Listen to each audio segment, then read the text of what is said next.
یہاں پر سوال کیا کہ ایک مولوی صاحب نے اشکال پیش کیا کہ انک لا تدری ما احدثوا والی روایت میں عرض اعمال کا انکار نہیں، بلکہ اس کا مطلب یہ ہے کہ نبی پاک صلی اللہ علیہ وسلم ان کے چہروں سے نا واقف ہوں گے۔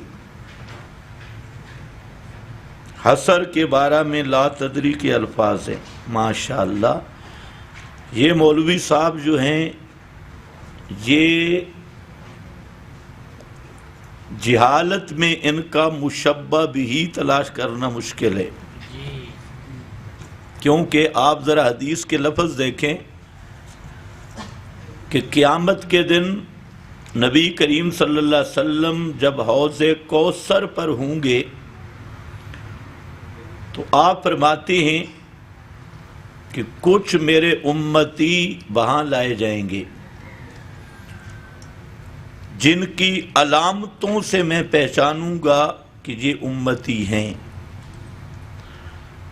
اور وہ پیاس سے اونٹ کی طرح حوض کوثر کی طرف زور لگا رہے ہوں گے، اور فرشتے ان کو جکڑ کر ہتھکڑیاں لگا کر ان کو پیچھے دھکیل رہے ہوں گے۔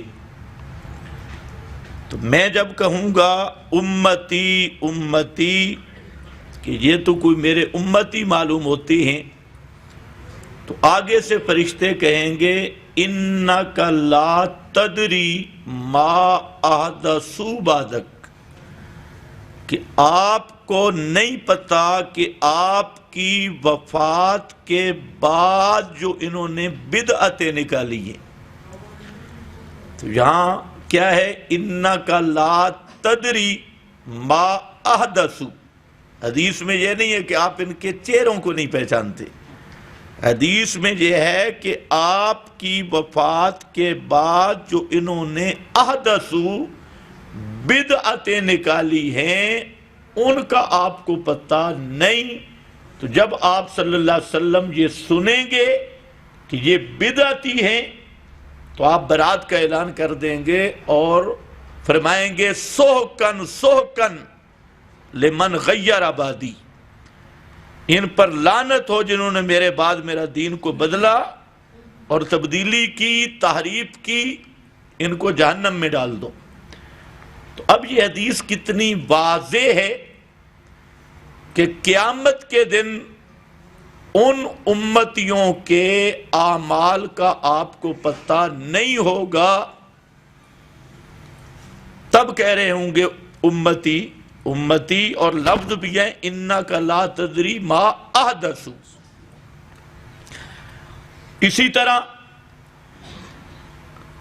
قرآن پاک میں بھی قالوا لا علم لنا انک انت علام الغیوب، یہاں چہروں کی بات ہے۔ ان کننا عن عبادتکم لغافلین، ہم تمہاری سور و پکار استغفار سفارشی سمجھنے سے غافل تھے، ہمیں پتہ چلتا نہیں تھا۔ وَهُمْ عَنْ دُعَائِهِمْ غَافِلُونَ، یہ پورا قرآن کدھر جائے گا؟ اور ان کو کہو جو عرض اعمال والے ہیں کہ کوئی ایک آیت قرآن کی پیش کر دو کہ انبیاء یا امام الانبیاء پر امت کے اعمال پیش ہوتے ہیں، کوئی ایک قرآن پاک کی آیت یا ایک حدیث متواتر یا مشہور وہ پیش کر دو، یا ایسی روایت جس پر کوئی جرح نہ ہو، صحیح السند متصل، وہ تو ہے نہیں۔ تو اپنی طرف سے ایک عقیدہ بنایا عرض اعمال کا، اور پھر قرآن اور حدیث کی تحریف شروع کر دی۔ یہ راستہ علماء کا راستہ نہیں ہے۔ باقی اس کو پہلے علماء نے بھی پیش کیا عرض اعمال کے رد میں، جب ضرورت ہوگی وہ حوالے بھی ہمارے پاس موجود ہے۔